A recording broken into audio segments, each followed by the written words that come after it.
የማራናታ ፕሮግራማችን እንግዲህ ባለፈው ሳምንት ሁለተኛ ዓመታችንን በቲኬ ሆቴልና ሪዞርት በቢሾፍቱ አክብረን ነበር። ዛሬ ደግሞ ከዚህ ከስቱዲዮ እንቀጥላለን ማለት ነው። የዛሬው ፕሮግራማችንም ትኩረት ከሁለተኛ ዓመቱ ጋር በተያያዘ ባለፉት 2 ዓመታት የተሰሩ ስራዎችን ወደ እናንተ ማድረስ ነው። እንግዲህ በዚህ በማራናታ ፕሮግራማችን የተለያዩ ከመጨረሻው ዘመን ጋር የተያያዙ እውነታዎችን ወደ እናንተ ስናደርስ ቆይተናል። ከዚህ ጋር በተያያዘ በጣም ብዙዎቻችሁ የተለያዩ አስተያየቶችን ስትሰጡን፣ ገንቢ አስተያየቶችን ስትሰጡን፣ ስታርሙን፣ ስትጸልዩልን፣ በተለያየ መንገድ ደግሞ ከጎናችን ስትቆሙ እንደነበራችሁ ይታወቃል። አሁንም ደግሞ እንደዛው እንደምትቀጥሉ ተስፋ እናደርጋለን። በጄኤምኤም ቲቪ 2 ዓመታትን በማራናታ ፕሮግራማችን የተለያዩ መሰረታዊ ጉዳዮችን አንስተናል። ከምናቀርባቸው ፕሮግራሞች አንዱ ግጥሞች ናቸው። የተለያዩ ገጣሚያንን ስራዎችን ከመጨረሻውም ዘመን ጋር እንዲሁም ደግሞ አስተማሪ ናቸው ብለን የምናምንባቸውን የተለያዩ ግጥሞችን ወደ እናንተ ስናደርስ መቆየታችን ይታወሳል። ፕሮግራማችንን በጀመርንበት ወቅት ካቀረብናቸው ግጥሞች መካከል ውስጥ አንዱ ግጥም ለዛሬም ለትውስታ ወደ እናንተ እናደርስና ከዛ ደግሞ ወደ ሌሎች ፕሮግራሞቻችን እናልፋለን። በድጋሚ እንኳን ለሁለተኛ ዓመት የማራናታ ፕሮግራማችን እናንተንም ተመልካቾች እኛንም ደግሞ እግዚአብሔር ረድቶን እዚህ ለመድረስ እንኳን አበቃንን ለማለት እወዳለሁ። ጌታ ኢየሱስ ክርስቶስ አብዝቶ ይባርካችሁ። ግጥሙ ይቀጥላል። መልካም ጊዜ።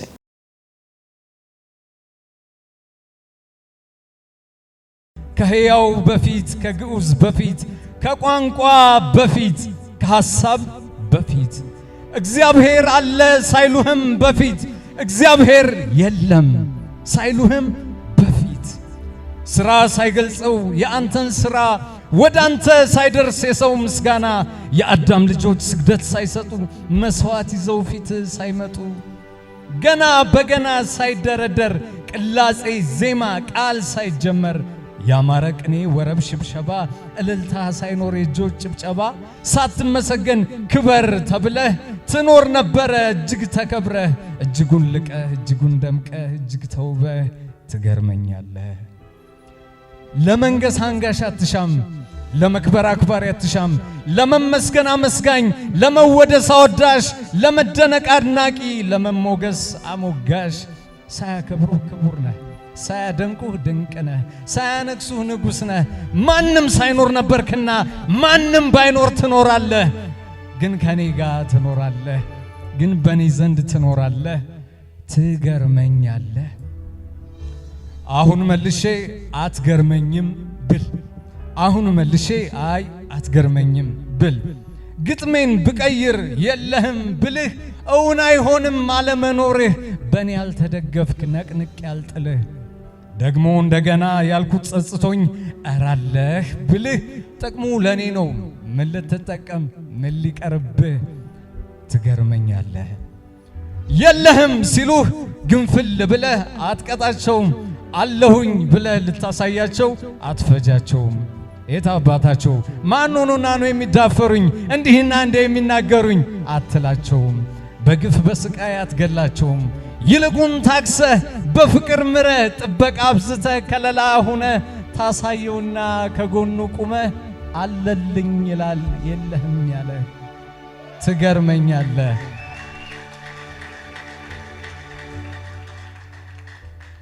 በሰው ተቃውሞ ክንድህ አይዝልም፣ የፍጥረት መኖር አያኖርህም፣ ለህልውና አያሰጋህም፣ ደጋፊ አጥተህ ዙፋን አትለቅም፣ ጌታ ለመሆን ባሪያ አትፈልግም።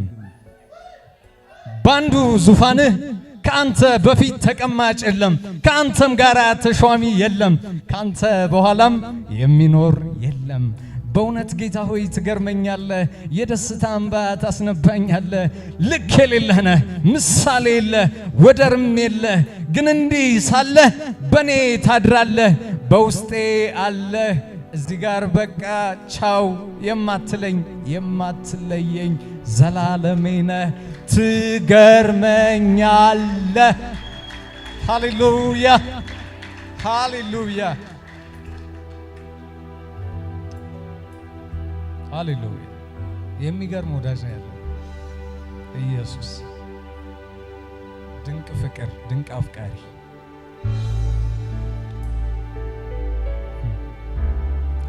ውዴ እርቃኑን ያምራል ውዴ እርቃኑን ያምራል። አብ ፊት ሲያዞርበት እኔ አፍጥጫ አየሁት።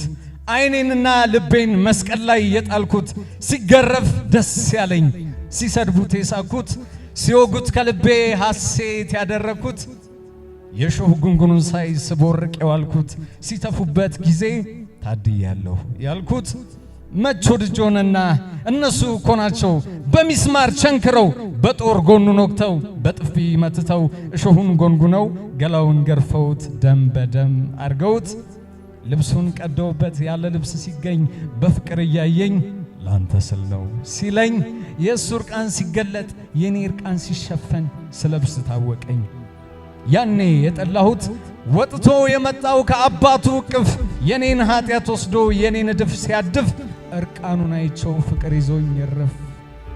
ታዲያ እኔ ምን ላድርግ? እነሱ እኮ ናቸው ፊቱ ላይ ሲተፉ ተሳልቀው ሲጽፉ እግሮቹ ሲነቁ ፌዘኞች ሲስቁ ተጠምቶ ሲጨነቅ በደሙ ሲጠመቅ ኮምጣጤ ሲያጠጡት አሳቅለው ሲሰቅሉት ልብሱን ቀደውበት ያለ ልብስ ሲገኝ በፍቅር እያየኝ ላንተ ስል ነው ሲለኝ የእሱ እርቃን ሲገለጥ የኔ እርቃን ሲሸፈን ስለብስ ታወቀኝ።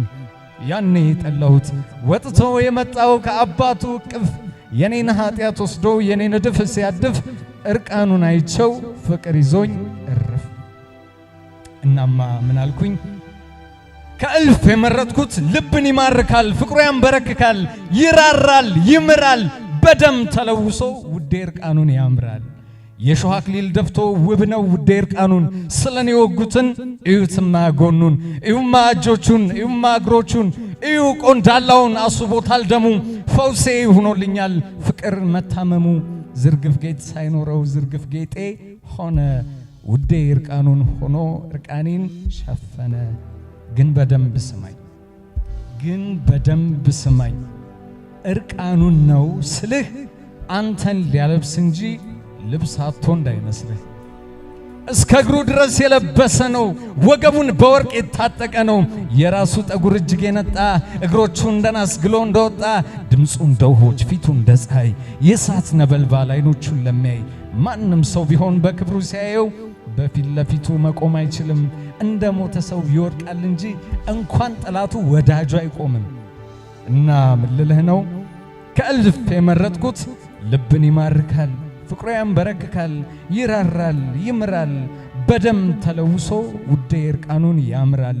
እኛን ጽድቁ ሊያደርግ ኃጢአት የሆነበት ይህ ነው ያንተ ያንቺ፣ ይህ ነው የኔ ውበት። ሃሌሉያ። የመጨረሻ እኔ እንደምወድሽ፣ እኔ እንደምወድሽ ይሄውልሽ ውዴ ያን ጊዜ በእንባሽ እግሬን ባታርሽም የብልቃጡን ሽቱ ሰብረሽ ባታፈሽም ከበውኝ ቁጭ አሉት እሷኮ ባይሉሽ በሹክሹክታ ጩኸት እያለሽ ባያሙሽ የተማርሽበትን ፍቅር ባትገልጭም እግሮቼን በፀጉርሽ በእንባሽ ባታብሽም አብ እንደሚወደኝ እኔ እንደምወደው በዛኑ መጠን ነው አንቺን የምወደው። ስሚኝማ ውዴ ዘማዊ ናት ብለው እንውገራት ባይሉሽ ጻድቃኖች ቢሆኑ አመንዝራ ያሉሽ መሬት ላይ በጣቴ ጎንበስ ብዬ ባልጽፍ ካንቺ በቀር ሌላ ሰው ሕጉን ባያልፍ ከከሳሾችሽ ላይ ክፋትን ባላገኝ ያለም ሁሉ ኃጢአት ያንቺ ሆኖ ቢገኝ እኔ ወድሻለሁ አብ እንደሚወደኝ። እናልሽ ውዴ ሆይ እናልሽ ውዴ ሆይ ባል ባልሆኑ ባሎች ቢቃጠል ዘመንሽ ገደብን ቢያበጅም ሳምራዊ መሆንሽ ውሃ ልትቀጂ ብትመጭም ባትመጭም ከኔ ጠጪ ስልሽ ብትጠጭም ባትጠጭም እኔን በልብሽ ውስጥ ብትወጅም ባትወጅም እኔ እንደምወድሽ አንቺ አንቺን አትወጅም። እኔ ወድሻለሁ። ሃሌሉያ።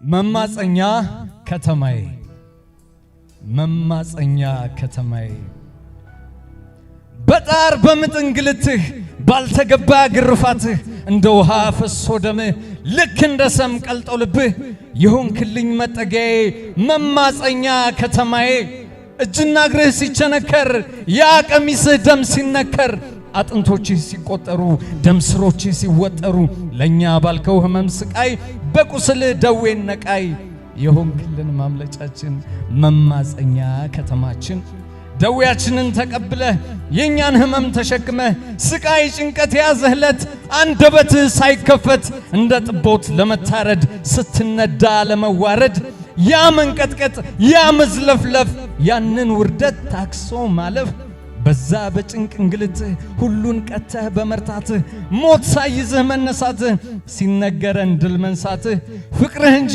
ቸር ያሰማን ሌላማ ምን ሌላማ ማን የቱ ሞተ ለሰው ልጆች ለማን ደሙ የማን እጆች የማንን ሞት ማን ጨለጠ ማንስ ነፍሱን ለማን ሰጠ ማን ስለማን ተሰቀለ በማን ቁስል ማንስ ዳነ አንተ ብቻ በፍቅርህ ባወዳደድ ባዳዳንህ ስለኔ አንተ እኔን ሆነህ ልብሴ ልትሆን እርቃን ውለህ ከሞት በሞት ተናጠከኝ በውርደትህ አከበርከኝ ዝም ብለህ ታርደህልኝ አፎንኩልህ ቃል ሆንክልኝ በገዳይ እጅ እንዳልገኝ የሰወርከኝ ያስመለጥከኝ ካሳዳጄ ዳንኩብህ ማረፊያዬ ያረፍኩብህ ዛሬ ሕያው የሆንኩብህ ተሰውሬ ያለሁብህ ስብከቴ ሆይ ርዕሴ ዓለም ላሚ አዳኝ ሱሴ ወሬ ሆይ ቁም ነገሬ የተዋሃድክ ከደም ስሬ መዝሙሬ ሆይ ውብ ዜማዬ የምኖርህ ዓላማዬ ቅኔ ሆይ የኔ ግጥም ስም የለኝም ያላንተ ስም ፍቅርህ እያልኩ ምህረትህ እስኪ ደሞ ልጫወትህ አለቴ ነህ ማምለጫዬ መማፀኛ ከተማዬ የኔ ኢየሱስ ሃሌሉያ። በማራናታ ፕሮግራማችን ውስጥ ከምናቀርባቸው ዝግጅቶች አንዱ ዜና ማራናታ ነው። ዜና ማራናታ እንግዲህ ሁልጊዜም እንደምንለው ከመጨረሻው ዘመን ጋር የተያያዙ እውነታዎችን ከመጨረሻው ዘመን ጋር ያሉ እውነታዎች ደግሞ በዓለማችን እየፈጠሯቸው ያሉ ክስተቶችን ከዛም ባሻገር ደግሞ ዘመናችን ላይ የሚከሰቱ ክስተቶች በቤተ ክርስቲያን እንዲሁም ደግሞ በተለያየ ማህበራዊም ፖለቲካዊም ኢኮኖሚያዊም መንፈሳዊም ተጽዕኖዎችን የሚመለከቱ ነገሮችን ወደ እናንተ የምናደርስበት አንዱና መሰረታዊ ፕሮግራማችን ነው። ዛሬ ደግሞ ባለፉት 2 ዓመታት በዜና ማራናታ ከቀረቡት ዜናዎች ውስጥ በጣም ዋና ዋና ብለን የምንላቸውን ወደ እናንተ እናደርሳለን። ዜና ማራናታ ይቀጥላል። አብራችሁ ነው።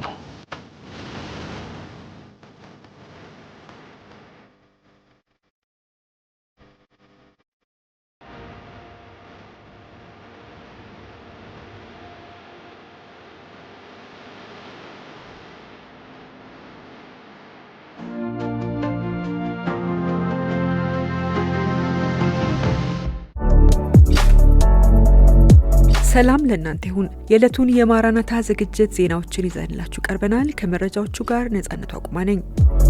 በኢራን ዋና ከተማ ቴህራን በ2 ሳምንት ውስጥ የመጠጥ ውሃ ሊጠፋ ይችላል ተባለ ይላል። በሀገሪቱ አጋጠመ በተባለ ታሪካዊ የድርቅ አደጋ የቴህራን ከተማ ዋነኛ የመጠጥ ውሃ ምንጭ በመጪዎቹ 2 ሳምንታት ውስጥ ሊደርቅ ይችላል ተብሏል። አሚር ካቢር ግድብ የተባለው የከተማዋ የመጠጥ ውሃ ምንጭ በአሁኑ ጊዜ መያዝ ከሚችለው 8% ብቻ ውሃ እንደያዘ ተገልጿል። በያዘው ውሃም ቴህራንን ሊያጠጣ የሚችለው ለመጪዎቹ 2 ሳምንት ብቻ መሆኑ ተነግሯል። በኢራን ከ10 ዓመታት በኋላ ከባድ ድርቅ ተከስቷል ሲባል በቴህራን አካባቢም የእርጥበት መጠኑ 100% ቀንሷል ተብሏል። የ10 ሚሊዮን ሰዎች መኖሪያ በሆነችው ቴህራን ነዋሪዎቿ በቀን 3 ሚሊዮን ኪዩቢክ ሜትር ውሃ ይጠቀማሉ ተብሏል። በተመሳሳይ የኢራን ጎረቤት ኢራቅ ከ1993 ወዲህ ከባዱን ድርቅ እያስተናገደ ሲሆን ሁለቱ ታዋቂ ወንዞች ኤፍራጥስና ጢግሮስ የውሃ መጠናቸው በ27 በመቶ ቀንሷል ተብሏል። በመላው ዓለም የአየር ንብረት ለውጥ ጋር በተያያዘ የውሃ እጥረት እያጋጠመ ሲሆን ውሃን ከየትኛውም ጊዜ በላይ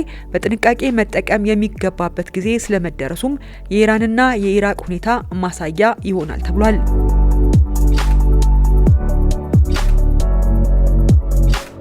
በማድመጥ ላይ ያላችሁት የማራናታ ዝግጅት ዜናዎችን ነው። በዓለም ሀያላን ሀገራት መካከል የጦር መሳሪያ እሽቅድምድሙ ተባብሶ ቀጥሏል። የአሜሪካው ፕሬዝዳንት ዶናልድ ትራምፕ አሜሪካ በአስቸኳይ የኒውክሌር ፕሮግራም ሙከራዋን ዳግም እንድታስጀምር ማዘዛቸው ተሰምቷል። ትራምፕ የጦር ቢሮአቸው ይህንን ሙከራ በቶሎ እንዲጀምር ያዘዙ ሲሆን ውሳኔው ዓለም አቀፍ እኩልነትን ለማስጠበቅ ወሳኝ እርምጃ ነው ብለዋል።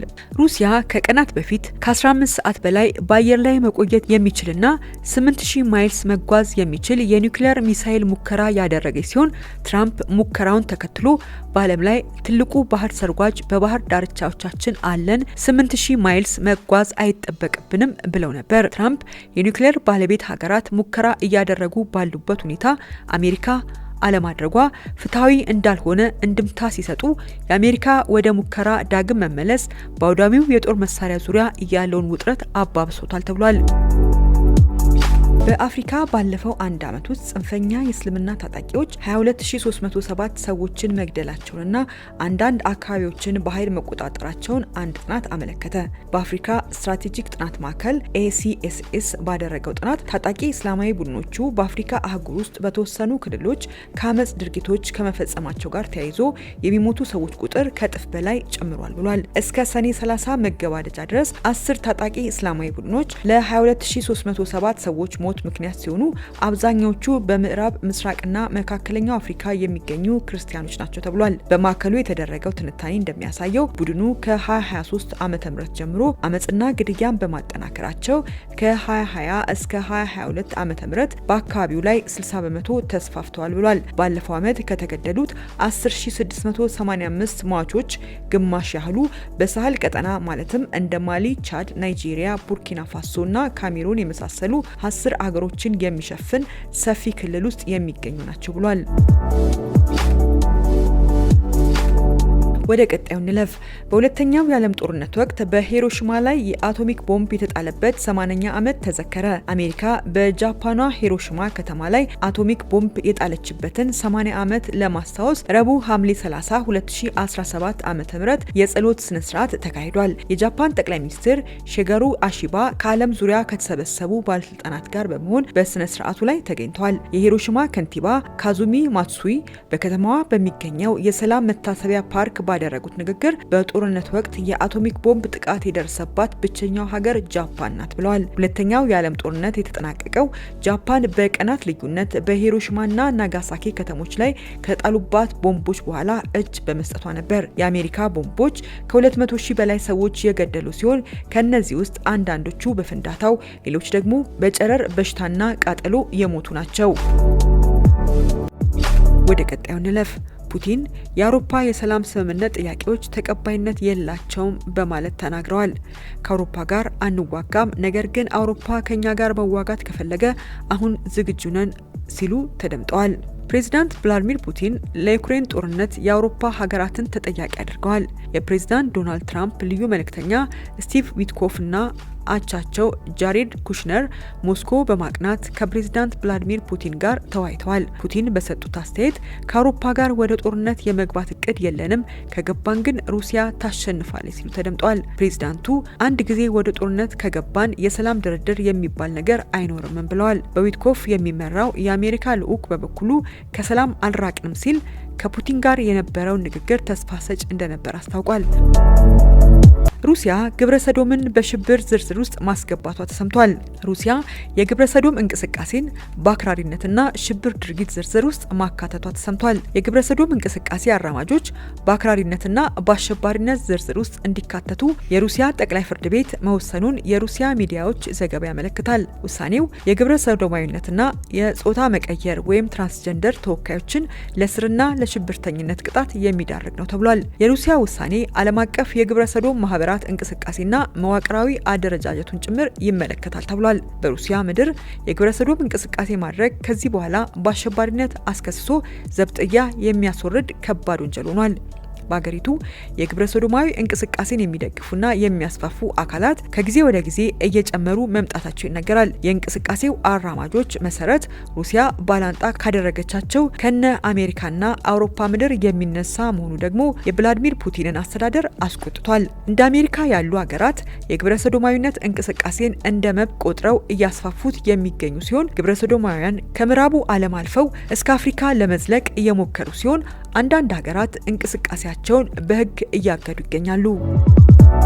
የሩዋንዳው ፕሬዝዳንት ፖል ካጋሜ በሀገራቸው ያሉ ቤተክርስቲያናትን መውቀሳቸውን ይመለከታል። የሩዋንዳው ፕሬዝዳንት ፖል ካጋሜ አንዳንድ ቤተክርስቲያናት እምነትን ከማስተማር ይልቅ ዜጎችን መበዝበዝ ተያይዘዋል በማለት እያደገ የመጣውን የቤተክርስቲያን ቁጥር ተችተዋል። ባለፈው ነሐሴ ወር ሩዋንዳ የጤናና ደህንነት መመሪያዎችን አላሟሉም ያለቻቸውን 4000 ቤተክርስቲያናትን መዝጋቷ ይታወሳል። ሩዋንዳ የቤተክርስቲያን ቁጥር እየጨመረ ያለው አንዳንድ የቤተክርስቲያን መስራቾች የግል ጥቅማቸውን ለመጨመር በማሰባቸው ነው ብላለች። በተጨማሪም ሐሰተኛ ትምህርቶችን በማስፋፋት የግል የፋይናንስ ጥቅማቸውን የሚያስቀድሙና ከአባሎቻቸው ንብረት የሚወስዱ መስራቾች በዝተዋል ነው የተባለው። ፕሬዝዳንት ፖል ካጋሜ የሃይማኖት ተቋማት ትርፍ ከመፈለግ በትምህርት፣ ጤናና ማህበራዊ ለውጥ ላይ ትኩረት ማድረግ አለባቸው ሲሉ ተደምጠዋል።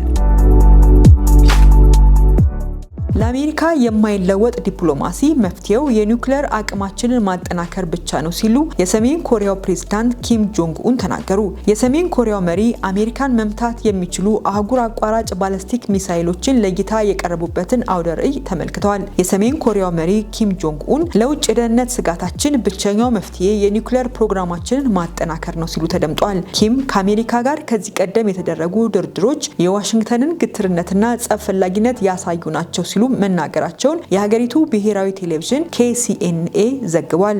ሰሜን ኮሪያ አሜሪካን መምታት የሚችሉ አህጉር አቋራጭ ባላስቲክ ሚሳይሎችን ጨምሮ ድሮኖችን፣ የአየር መቃወሚያዎችን ለእይታ ያቀረበችበትን አውደ ርዕይ የጎበኙት ኪም ጆንግ ኡን የሀገራቸው ጦር ለውጭ የደህንነት ስጋቶች ዝግጅቱን እንዲያጠናክር አሳስበዋል። ኪም ባለፈው ሳምንት ከወታደራዊ መሪዎች ጋር ሲመክሩም የፒዮንግያንግ ወታደራዊ የኒውክሌር ፕሮግራም ያለገደብ እንደሚስፋፋ መናገራቸውን አሶሺየትድ ፕሬስ አስታውቋል። ለማይቀረው ጦርነት የኒውክሌር ኃይላችን ማጠናከር አለብን ነው ያሉት ኪም ጆንግ ኡን። ኪም የኒውክሌር መሳሪያዎችን የሚመረትበትን ተቋም ተዟዙረው ሲጎበኙ በጣም ጨካኝ ከሆኑ ሀገራት ጋር ጦርነት ውስጥ መግባታችን አይቀሬ ነው፣ ስለዚህ የኒውክሌር ኃይላችን ማሳደግ አለብን ማለታቸውን የሀገሪቱ የቴሌቪዥን ጣቢያ KCNA ዘግቧል። የቴሌቪዥን ጣቢያው ኪም የጎበኙት የኒውክሌር መሳሪያዎች ማምረቻ የት እንደሚገኝ አልጠቀሰም። የተለቀቁት ምስሎች ግን ኪም በመስከረም ወር የጎበኙትን የዩራኒየም ማበልጸጊያ ጣቢያ በድጋሚ ሳይመለከቱ እንዳልቀሩ ያሳያሉ ብሏል CNN በዘገባው። የሰሜን ኮሪያው መሪ በጉብኝታቸው የኒውክሌር ጦር መሳሪያ ማምረት የሚያስችሉ ግብዓቶችን የሚያመርቱትንና የሰሜን ኮሪያን የኒውክሌር ጋሻ እያጠናከሩ ያሉትን ምሁራንና ባለሙያዎችን አወድሰዋል። ፒዮንግያንግ ባለፈው ሳምንት እሁድ ስትራቴጂክ ክሩዝ ሚሳይል መሞከሯንም አስታውቃለች። ከባህር ወደ ምድር እስከ 1500 ኪሎ ሜትር የሚምዘገዘገው ሚሳይል ያስወነጨፈችው አሜሪካና ደቡብ ኮሪያ በሚያካሂዱት ወታደራዊ ልምምድ መበሳጨቷን ለማሳየት ነበር ተብሏል።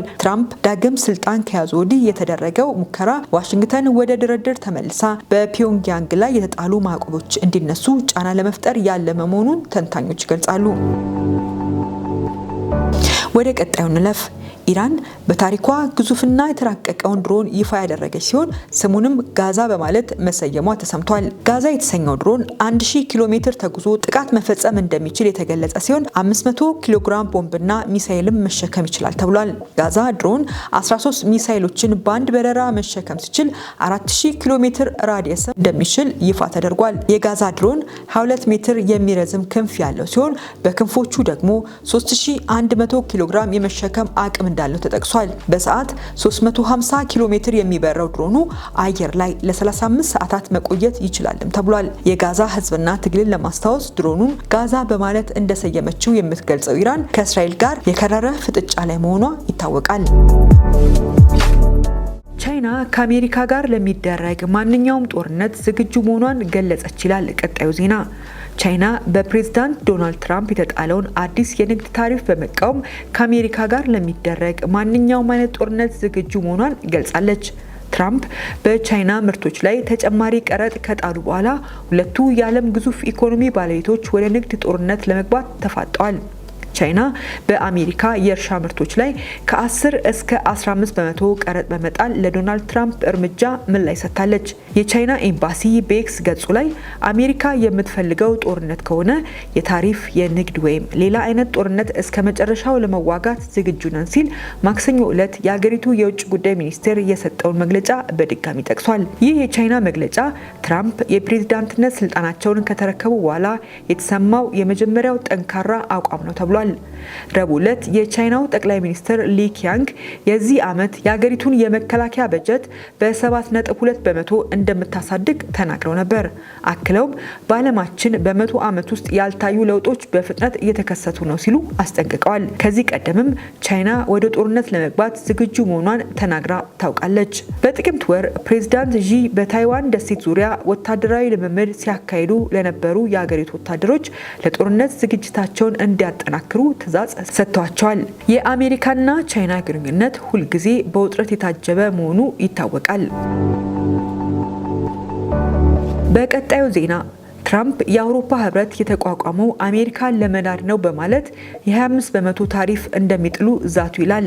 የዩናይትድ ስቴትስ ፕሬዝዳንት ዶናልድ ትራምፕ ከአውሮፓ ህብረት በሚገቡ ምርቶች ላይ 25 በመቶ ቀረጥ እንደሚጥሉ የተናገሩ ሲሆን ህብረቱ የተቋቋመው ሀገራቸውን ለመናድ ነው ሲሉ ተደምጠዋል። ትራምፕ በካቢኔያቸው የመጀመሪያ ስብሰባ ላይ ባደረጉት ንግግር በታሪፍ ላይ ውሳኔ እንደሚተላለፍና በቅርብ ጊዜ እንደሚገለጽ ተናግረው በአጠቃላይ ታሪፉ 25 በመቶ ይሆናል ሲሉ ትራምፕ ለጋዜጠኞች ተናግረዋል። አክለውም ወደ መደበኛው የውይይት ንግግራችን ስንመለስ ዩናይትድ ስቴትስ በንግድ ኢፍትሐዊ አያያዝ ውስጥ ትገኛለች ያሉት ትራምፕ 27 የአውሮፓ ህብረት አባል ሀገራት የአሜሪካን መኪናና የእርሻ ምርቶችን እንደማይቀበሉ ገልጸዋል። በአንጻሩ ግን ዩናይትድ ስቴትስ ሁሉንም ነገር ከነርሱ ትወስዳለች። የአውሮፓ ህብረት በአሁኑ ጊዜ 10 በመቶ ታሪፍ የሚጥለው ከአሜሪካ በሚገቡ ተሽከርካሪዎች ላይ ሲሆን በአንጻሩ ከአውሮፓ ወደ አሜሪካ በሚልኩት ላይ ስንጥል የቆየ ነው ታሪፍ በ4 እጥፍ ያነሰ ነው ብለዋል። እነሆ እውነቱን እንነጋገር ከተባለ የአውሮፓ ህብረት የተቋቋመው ዩናይትድ ስቴትስን ለመናድ ነው ያሉት ትራምፕ ዓላማው ይህ ነው። እናም እስካሁን ጥሩ ሰርተዋል፣ አሁን ግን ፕሬዝዳንት ሆኛለሁ ሲሉ ተደምጠዋል። ትራምፕ የአውሮፓ ህብረትን ይጠላል ሲሉ በዩናይትድ ስቴትስ የቀድሞ የፈረንሳይ አምባሳደር ጌራርድ አራድ ቤክስ ላይ አስፍረዋል። የትራምፕ የቅርብ ጊዜ የንግድ ውዝግብ በዋሽንግተን እና በህብረቱ መቀመጫ ብራስልስ መካከል በአሜሪካ ትቅደም ጉዳይ ከፍተኛ ውጥረት ውስጥ ይገኛል።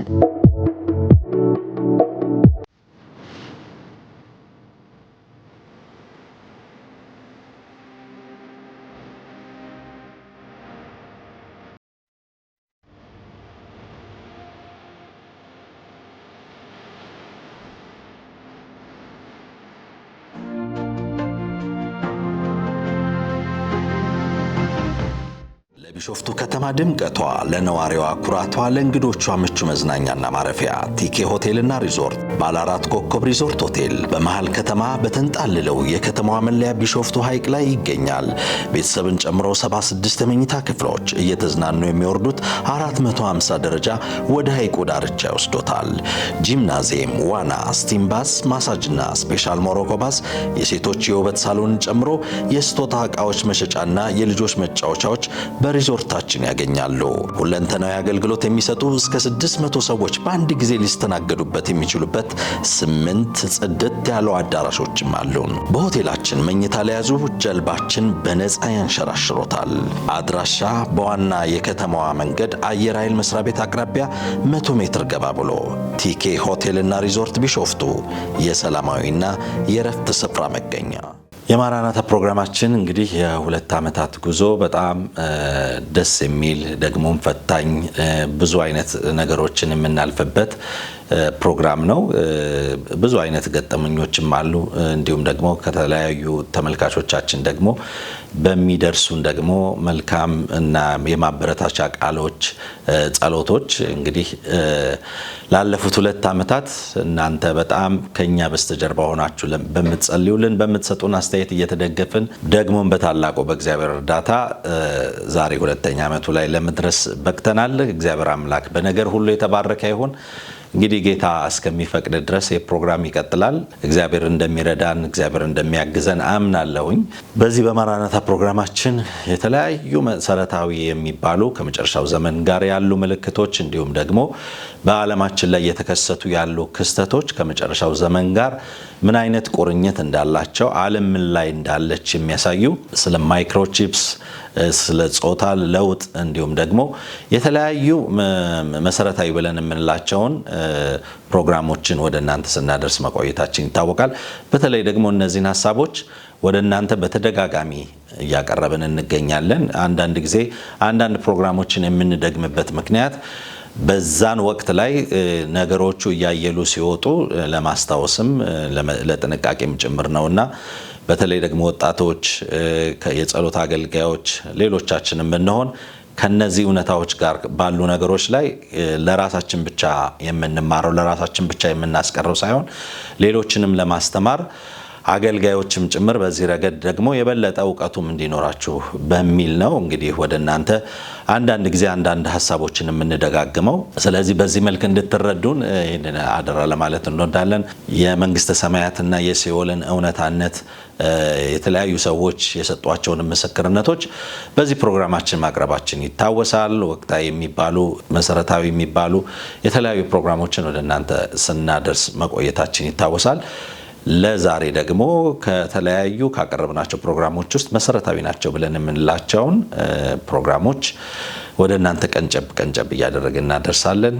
እንድትከታተሉ በአክብሮት ተጋብዛለሁ። መልካም ቆይታ።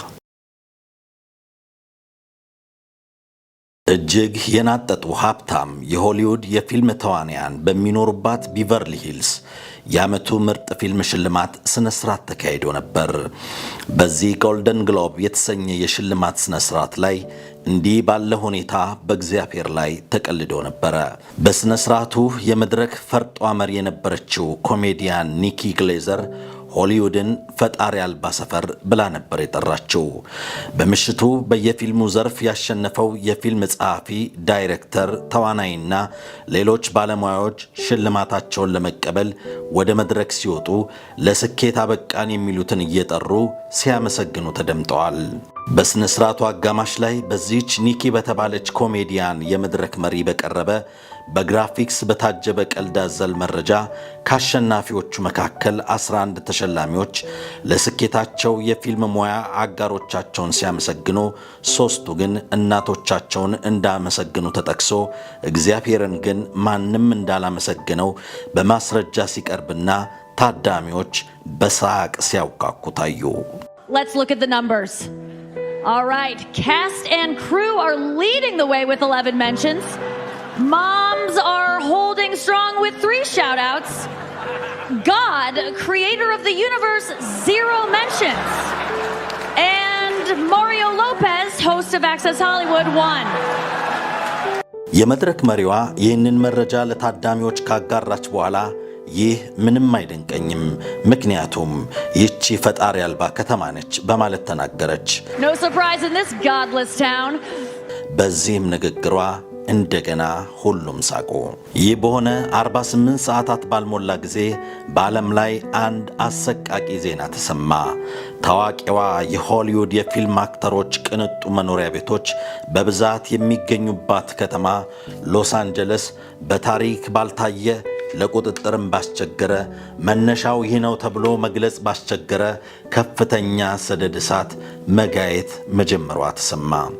በዚህ እሳት አደጋም የካሊፎርኒያዋ ሎስ አንጀለስ ከተማ ሙሉ በሙሉ ልትጠፋ እንደምትችልም ተነገረ። እሳቱን ማንም ሊቆጣጠረው አልቻለም ብቻ ሳይሆን ከተማዋን ከጥግ እስከ ጥግ እያረሰ ወደ ዶግ አመድነት እየዳረጋት ገሰገሰ። ሰደድ እሳቱን ታዋቂዋን የመዝናኛ የቱጃር የፊልም ባለሙያዎች ከተማ የሆነችውን ሎስ አንጀለስ ካለች ወደ ነበረች ታሪክነት ለወጣት። ሎስ አንጀለስን ብዙዎች የዓለማችን ዋነኛ የመዝናኛ ከተማ ይሏታል። በዓለም ደረጃ የታወቁ በርካታ መዝናኛዎች በከተማዋ ይገኛሉ።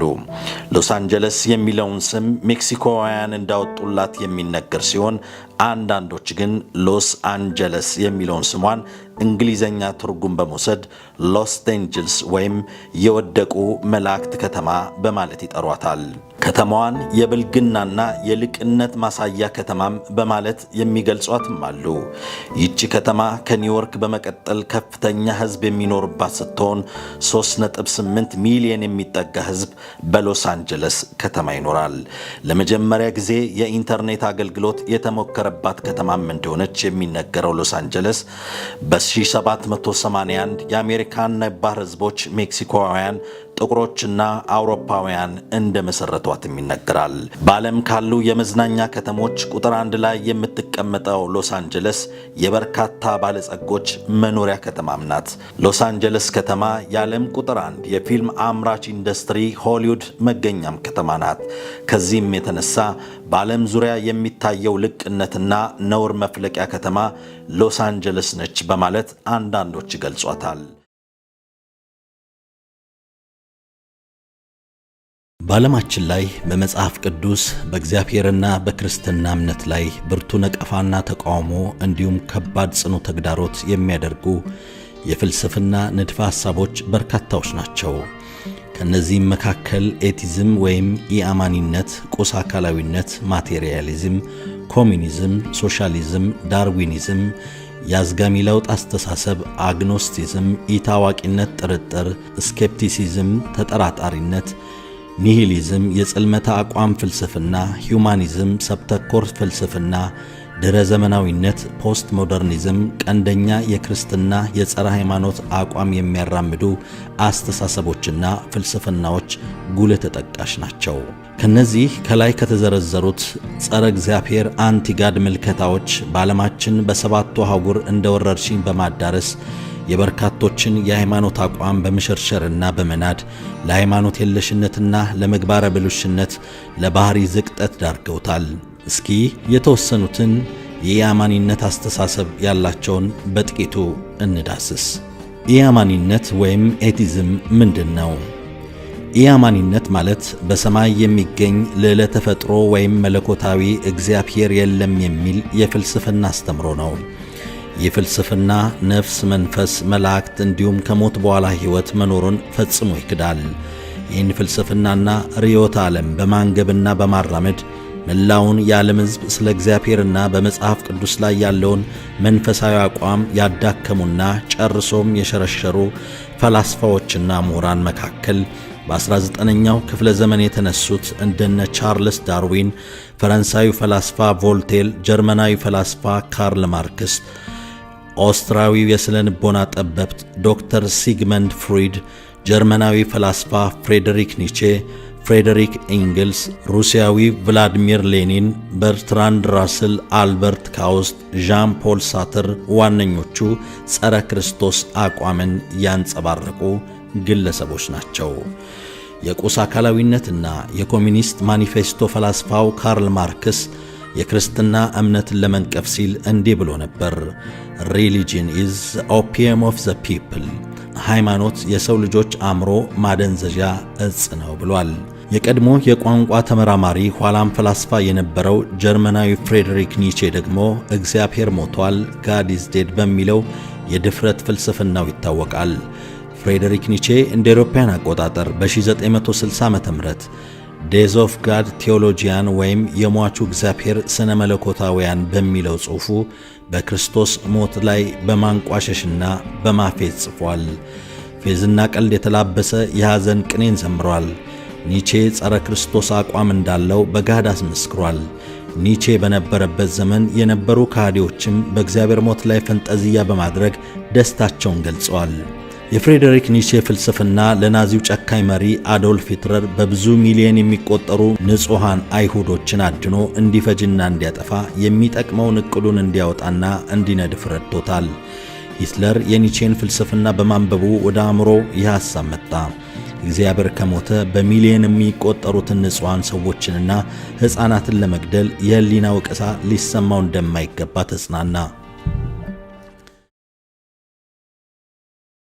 የስልጣኔው ምንጭ ወይም የግኝቱ ባለቤቶች ማይክሮቺፕስ ወይም RFID በመባል ይጠሩታል። በመጽሐፍ ቅዱሳችን የአውሬው ስም 666 በመባል ይጠራል። ማርክ ኦፍ ዘ ቢስት 666 የዮሐንስ ራእይ መጽሐፍ ጻፊ በራእይ ስለ መጨረሻው ዘመን የተመለከተውን ሲጽፍ ታናናሾችና ታላላቆችም ባለጠጋዎችና ድሆችም ጌታዎችና ባሪያዎችም ሁሉ በቀኝ እጃቸው ወይም በግንባራቸው ምልክትን እንዲቀበሉ የአውሬውም ስም ወይም የስሙ ቁጥር ያለው ምልክት የሌለበት ማንም ሊገዛ ወይም ሊሸጥ እንዳይችል ያደርጋል ይላል። ጥበብ በዚህ አለ። አእምሮ ያለው የአውሬውን ቁጥር ይቁጠረው፣ ቁጥሩ የሰው ቁጥር ነውና፣ ቁጥሩም 666 ነው። ዮሐንስ ራእይ ምዕራፍ 13 ከቁጥር 16 እስከ 18። ይህ ከዘመናት በፊት የተነገረ ትንቢት ሥጋ ለብሶ ዛሬ አሜሪካ፣ ኤዥያ፣ አውሮፓ፣ ሰሜን አፍሪካ፣ መካከለኛው ምስራቅ፣ ሮም፣ ግሪክ፣ እስራኤል ላይ እውን መሆን ከጀመረ ሰነባብቶ በፈጣን ሁኔታ እየተስፋፋ ይገኛል። ለመሆኑ የአውሬው 666 ቁጥር ማርክ ኦፍ ዘ ቢስት 666 የሚስጥር አሰራሩ ምንድን ነው? የአውሬው 666 ቁጥር ማርክ ኦፍ ዘ ቢስት 666 የሚስጥር አሰራሩ ማለት ባጭሩ ሲገለጥ የዚህ ዓለም መንግስታት ያስተዳደር መዋቅር ያሰራር ሲስተም ማለት ነው። ዲያብሎስ ራሱ በዘረጋው ያሰራር ሲስተም የዚህ ዓለም ገዢዎችን እየተጠቀመ የዓለም ሕዝብን ክርስቲያኖችንም ጨምሮ በአሰቃቂ የባርነት ወጥመድ ይይዛቸዋል። የአውሬው 666 ቁጥር የሚስጥር አሰራሩ ስለያዛቸው የዓለም ሕዝብ ስብስብ ይነግረናል። የዲያብሎስ መንግስት መለያ የሚስጥር ቁጥር የሆነው ይህ መለያ የሚስጥር ቁጥር በአሁን ሰዓት አብዛኞቹ ተቀብለው እየተጠቀሙበት ይገኛል። በአሜሪካን፣ በአውሮፓ፣ በሚድል ኢስት እንዲሁም በኤዥያ እንዲሁም በአፍሪካ ኢትዮጵያን ጨምሮ ሰዎች በተለያዩ መንግስታዊና መንግስታዊ ባልሆኑ ተቋማት አገልግሎት ለማግኘት ሲፈልጉ አገልግሎት ሰጪው አካል በመጀመሪያ የሚጠይቃቸው ስማቸውን ሳይሆን መለያ ቁጥራቸውን ማለትም የመታወቂያ ወይም የፓስፖርት አሊያም የታክስ ከፋይ መለያ ቁጥር ሶሻል ሴኩሪቲ ኦር ፐርሰናል ኦር ታክስ ፔየር ነምበር ነው። መለያ ቁጥር የሌለው ማንኛውም ሰው ምንም አይነት አገልግሎት በአብዛኛው ዓለም በአሁን ሰዓት ማግኘት አይችልም።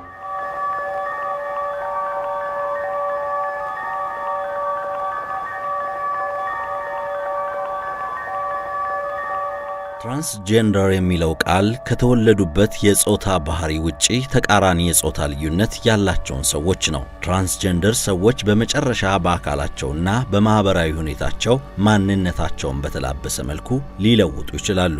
ይህ አካላዊ የለውጥ ሂደት ቀዶ ጥገና ወይም ሆርሞኖችን ያካትታል። እንደ ልብስና የጸባይ ለውጥ አዲስ መለያ ምልክቶችን ጨምሮ ማለት ነው።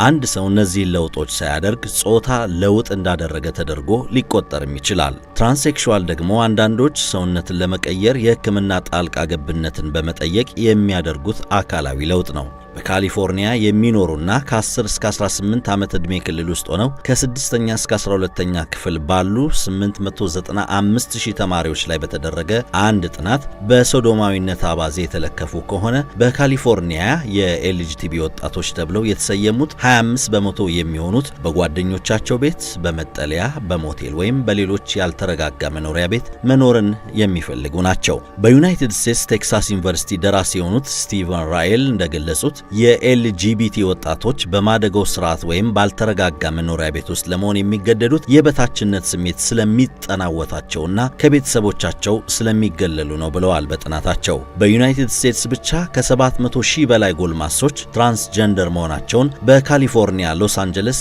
ዊሊያም ኢንስቲትዩት የምርምር ተቋም ተረጋግጧል። በዩናይትድ ስቴትስና በመላው ዓለም በተደረጉ የዳሰሳ ጥናቶች የጌይ፣ ሌዝቢያን፣ የትራንስጀንደርና ባይሴክሹዋል አባላት ቁጥር ከጊዜ ወደ ጊዜ እየጨመረ መምጣቱን መሰረታዊ ተጨባጭ ጥናቶች አመላክተዋል። ለምሳሌ በአሜሪካን እንኳን የኤልጂቢቲ ማህበረሰብ ቁጥር 9 ሚሊዮን ያህል ሲሆን የተመሳሳይ ጾታ ባህሪና ተመሳሳይ የወሲብ ተራክቦ መፈላለግ ከ25 ሚሊዮን ሰዎች በላይ መታየት ችሏል። አንድ ሰው የጾታ ለውጥ ካደረጉ ሰዎች ጋር ለመገናኘት ቢፈልግ በለበሰው ቀሚስ፣ በሚገልጸው ባህሪ፣ በድምፅ፣ በሰውነት ቅርጽና በሚናገሩት ግለ ታሪክ አማካኝነት መለየት ይጠበቅበታል። ሆኖም ጾታና ወሲብ የተለያዩ ነገሮች ሲሆኑ ወሲባዊ ግንዛቤም ከጾታ ማንነት የተለየ ነው። ጾታዊ ግንዛቤ የግለሰብ አካላዊ፣ ስሜታዊ ወይም የፍቅር ስሜት ሲሆን የጾታ ማንነት ግን በራስ የሚንጸባረቅ ስሜት ነው። ስለዚህ ትራንስጀንደር ሰዎች ሴተኛ ዳሪዎች፣ ሌዝቢያን፣ ጌይ ኦር ባይሴክሹዋል ሊሆንም ይችላሉ። ለምሳሌ አንድ ወንድ ሆኖ የተወለደ ወደ ሴትነት ጾታ መሸጋገር ቢፈልግ ይህ ሰው ጾታውን ስለቀየረ በስሜት የሚሳሳበው ከወንድ ጋር ብቻ ላይሆን ይችላል። አሁን ካለበት ተመሳሳይ ጾታ ከሴት ጋርም ሊሆን ይችላል ማለት ነው። በእርግጥም አንዳንድ ሰዎች ሆርሞኖችን እና የቀዶ ሕክምናን በማድረግ ወሲባዊ ፍላጎታቸውን ከጾታቸው ጋር ለማስማማት ይሞክራሉ። የቀዶ ጥገና ፈላጊዎች በቅድሚያ በከፍተኛ የጤና ባለሙያዎች የአእምሮ ጤናና አካላዊ ጤንነትን የሚመለከቱ ሕክምና ይደረግላቸዋል። በዚህ የጾታዊ ለውጥ ሂደት ውስጥ ያለፉ ሰዎችም የስም ለውጥ ማድረግም ይጠበቅባቸዋል። የሚደረገውን የጾታ ሽግግር ተከትለው በመቀጠል የሚታሰበው ነገር የመንጃ ፈቃዶችን፣ የማህበራዊ ዋስትና ካርዶችን፣ ፓስፖርቶችንና ክሬዲት ካርዶችን ጨምሮ ሕጋዊ ሰነዶችን አብሮ መለወጥ ነው። ለዚህ ደግሞ ትራንስጀንደሮቹ ወደ ፍርድ ቤት በመሄድ ጉዳዩን ሕጋዊ ማድረግ ይኖርባቸዋል። በእርግጥ ይህንን ለማስፈጸም በአንጻሩ የሚፈጀው ጊዜና ጉልበት ቀላል አይደለም። የጾታ ማንነት ለውጥ ያደረጉ ሰዎችን በቀድሞ ስማቸው መጥራት እንደ ብልግና ወይም ንቀት ይቆጠራል። የቀድሞ ስማቸውን ዴድ ኔም ይሉታል። የሞተ ስያሜ ወይም የሞተ ስም እንደማለት ነው። ካትሪንና ቶኒ ሳላስ ልጃቸው ቤን ከነሱ የተደበቀ ሕይወት እንደሚመራ ሐሳቡም አልነበራቸውም። ከነሱ በተደበቀው ሕይወቱ ልጃቸው ራሱን ለማጥፋት እያቀደ ነበር ይላሉ አባቱ ቶኒ። ወላጆቹም ሆነ ሌሎች በሚያውቁት መንገድ ደግሞ ቤን ለእጮኛው የጋብቻ ቀለበትን እየገዛ ነበር። ሆኖም ወላጆቹ ባልጠረጠሩት ሁኔታ ቤን ራሱን አጠፋ። እንድንረዳው እድሉን ቢሰጠን ምኞቴ ነበር ይላሉ እናቱ ካትሪን በሐዘን በተሰበረ ድምፅ። በጣም አስቸጋሪው ይሄ ነበር። እሱን ለማነጋገር መንገድ አልነበረኝም ብለዋል። ገና 21 ዓመቱ የነበረው ቤን ሳላስ ሕይወቱን ያጠፋው ባለፈው ዓመት ሚያዝያ ወር ላይ ነበር። ቤን ተስፋ ያለው ልጅ ነበር። በሰሜን ካሮላይና ስቴት ዩኒቨርሲቲም የወንጀል ጥናት ተማሪ እንዲሁም አትሌት ነበር። በርካታ ጓደኞች ነበሩት። የተረጋጋ ግንኙነት እንዲሁም አፍቃሪ ቤተሰብ ነበሩት። ቤን ባለፈው ዓመት አሜሪካን በራስ ማጥፋት ካጣቻቸው 50,000 አሜሪካውያን አንዱ ነው። ይህ በአሜሪካን ታሪክ ከፍተኛ ራስ ማጥፋት ተብሎ የተመዘገበ ሲሆን ከዚያ ቀደም ብሎ ባለው አውሮፓውያኑ 2022 49449 አሜሪካውያን ራሳቸውን አጥፍተዋል። በሐዘን የተሰበሩት የቤን ወላጆችም በሳሎናቸው ለልጃቸው መታሰቢያ የሚሆን የማስታወሻ ግድግዳ አዘጋጅተዋል። ከሞተ በኋላ የተሰጠው የዩኒቨርሲቲ ዲፕሎማም ከዚህ ግድግዳ ላይ ተሰቅሏል። ቤን ሁለገብ ልጅ ነበር የሚሉት አባት ልጃቸውን ማጣታቸው በሕይወታቸው ውስጥ አንድ ትልቅ ክፍተት እንዲፈጠር አድርጓል። የሆነ ነገር ጎድሎናል ይላሉ። ቤን ግን ለምን ራሱን አጠፋ? ቤተሰቦቹ እስካሁን ድረስ ምላሽ ያላገኙለትና ለመመለስም እየጣሩበት ያለ ጥያቄ ነው። ልጃቸው በአውሮፓውያኑ 2020 እምብዛም ለክፉ የማይሰጥ የመንፈስ ጭንቀት አጋጥሞት ለአጭር ጊዜ ሕክምና ቢያገኝም በኋላ ግን ሙሉ ለሙሉ አገግም ያለው እንዳላቸው ወላጆቹ ያውሳሉ። ከአእምሮ ጤና ጋር እየታገለ ያለው ሰው ላይ የሚጠበቁ የተለመደ ጠቋሚ ነገሮች እየታዩበት አልነበረም። ራሱን አላገለለም ብለዋል አባቱ። ቤን ከወላጆቹ ጋር በጣም የቀረበ ግንኙነት አለው። ብዙ ጊዜ ይገናኛሉ፣ ያወራሉ። ቤን ከመሞቱም ከጥቂት ሰዓታት በፊት አባቱ ደውለውለት የነበር ሲሆን የመጨረሻ ንግግራቸው መሆኑንም አላወቁም ነበር። ሳናግረው ደህና ነኝ፣ ሰላም ነኝ አለ። ከጥቂት ሰዓታት በኋላ ይቺን ዓለም ትቷት ሄደ ይላሉ። ቤን ይማርበት የነበረው የሰሜን ካሮላይና ስቴት ዩኒቨርሲቲ በቅርብ ጊዜ ራሳቸውን የሚያጠፉ ተማሪዎች ቁጥር ከመጨመሩ ጋር ተያይዞ እየተሸበረ ይገኛል። ባለፈው የትምህርት ዘመን ቤንን ጨምሮ 7 ተማሪዎች ሕይወታቸውን አጥፍተዋል። በዚህ ዓመት ደግሞ እስካሁን ባለው ጊዜ 3 ተማሪዎች ራሳቸውን አጥፍተዋል። በዩኒቨርሲቲው ተማሪዎች ራሳቸውን ማጥፋታቸው ለተማሪዎቹም ሆነ ለዩኒቨርሲቲው ማህበረሰብ ፈታኝ እንደሆነ የዩኒቨርሲቲው ረዳት ምክትል ቻንስለር ጀስቲን ሆሊንግሊስት ይናገራሉ። በአሜሪካን ራስን ማጥፋት በኮሌጅ ካምፖስ ብቻ የተገደበ ሳይሆን ብሔራዊ ችግር መሆኑንም ያስረዳሉ። ችግሩን ብናውቅ ኖሮ ለመፍታትም እንሞክራለን። ችግሩን ላለማየት ወይም ችላ እያለን አይደለም። ነገር ግን ምንም አይነት የማስጠንቀቂያ ምልክቶች ላይኖሩ ይችላሉ። በችግር ውስጥ ያሉ ግለሰቦች ለቤተሰቦቻቸው ወይም ለጓደኞቻቸው አይናገሩም። እርዳታም ለማግኘት ሳይሹና ምንም ፍንጭ ሳናይ እዚህ ውሳኔ ላይ ይደርሳሉ። ለምን እንደሆነም በጭራሽ ልናውቅ አንችልም ይላሉ ቻንስለር ጀስቲን። ራሳቸውን የሚያጠፉ ተማሪዎች ቁጥር ከፍ ያለበት የሰሜን ካሮላይና ስቴት ዩኒቨርሲቲም የአሜሪካን ባለሙያዎችን ቁጥር ጨምሯል። እንዲሁም ተማሪዎች ድጋፍ የሚያገኙበትን ተንቀሳቃሽ ማዕከላትንም አቋቁሟል። ከዚህም ባሻገር ከአእምሮ ጤና ጋር እየታገሉ ያሉ ተማሪዎች ሊያሳዩቸው የሚችሉ ምልክቶችን ተረድተው ጓደኞቻቸው እያለፉበት ያለውን ነገር ሊያሳውቁበት የሚችሉበት ስርዓትም ዘርግቷል። በተጨማሪም ደግሞ በመማሪያ ክፍሎቻቸው በተደጋጋሚ የማይገኙ ተማሪዎችን እንዲሁም የቤት ስራዎቻቸውን በተሰጣቸው ቀነ ገደብ ማጠናቀቅ የማይችሉና እንዲራዘምላቸው የሚጠይቁ ተማሪዎችንም በተመለከተ መምህራን ስልጠና እንዲወስዱ እየተደረገ ነው። የተወደዳችሁ እንግዲህ የሁለት ዓመታት ጉዟችንን የሚመለከቱ የተለያዩ ፕሮግራሞችን ወደ እናንተ ስናደርስ የቆየንበት የማራናታ ፕሮግራማችን ይህንን ይመስላል። በሚቀጥለው ሳምንት ደግሞ በሌሎች አዳዲስ ፕሮግራሞች እንደምንገናኝ ተስፋ አደርጋለሁ። የዛሬው መልእክት የኢትዮጵያ ወንጌላውያን አብያተ ክርስቲያናት ህብረት አዲስ ምርጫ አካሂዶ ለረጅም ጊዜ ህብረቱን በፕሬዝዳንትነት ሲመሩ የነበሩት ፓስተር ጻድቁ አብዶ በመጋቢ ደረጀ ተተክተዋል። ላለፉት 10 ዓመታት እግዚአብሔር አምላክ በሰጣቸው ጸጋና አመራር ህብረቱን ሲመሩ የነበሩትን ፓስተር ጻድቁ አብዶን በጣም ከልብ እናመሰግናለን።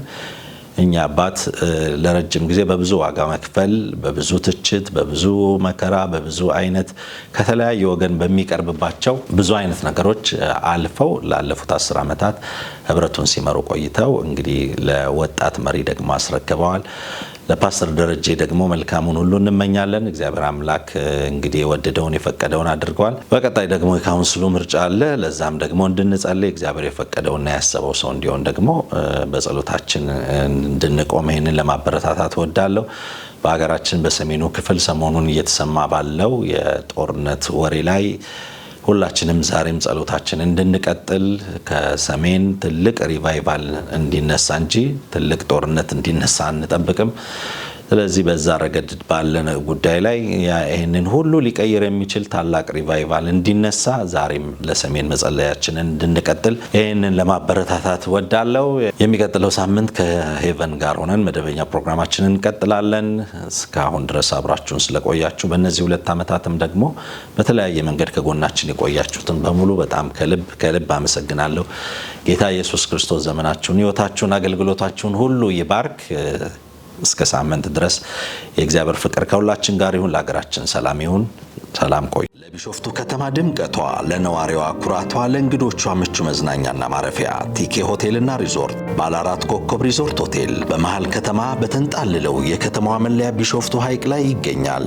ቤተሰብን ጨምሮ 76 የመኝታ ክፍሎች እየተዝናኑ የሚወርዱት 450 ደረጃ ወደ ሐይቁ ዳርቻ ይወስዶታል። ጂምናዚየም፣ ዋና፣ ስቲም ባስ፣ ማሳጅና ስፔሻል ሞሮኮ ባስ፣ የሴቶች የውበት ሳሎንን ጨምሮ የስጦታ ዕቃዎች መሸጫና የልጆች መጫወቻዎች በሪዞርታችን ያገኛሉ። ሁለንተናዊ አገልግሎት የሚሰጡ እስከ 600 ሰዎች በአንድ ጊዜ ሊስተናገዱበት የሚችሉበት 8 ጽድት ያሉ አዳራሾችም አሉን። በሆቴላችን መኝታ ለያዙ ጀልባችን በነፃ ያንሸራሽሮታል። አድራሻ በዋና የከተማዋ መንገድ አየር ኃይል መስሪያ ቤት አቅራቢያ 100 ሜትር ገባ ብሎ ቲኬ ሆቴልና ሪዞርት ቢሾፍቱ የሰላማዊና የረፍት ስፍራ መገኛ